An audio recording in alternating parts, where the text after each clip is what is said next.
তো এখন ঘড়ির কাঁটাই বাজে 9:50 আর মা আর আমি বেরালাম বাজারে।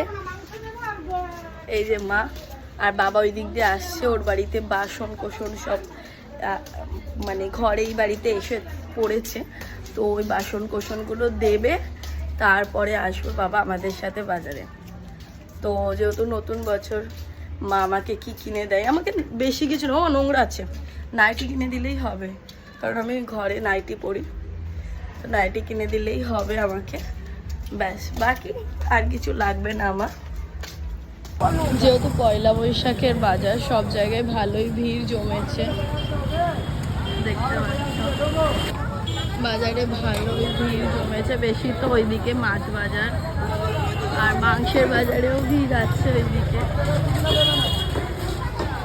পয়লা বৈশাখের দিন মা তারা ঘুরে বেড়াচ্ছে সব দোকানে দোকানে, ওই যে যাচ্ছে, এক্ষুনি তো তোমাদেরকে ফোনটা বার করতে করতে চলে গেল, ওই যে সবার কাছ থেকে চাইছে, যাই হোক।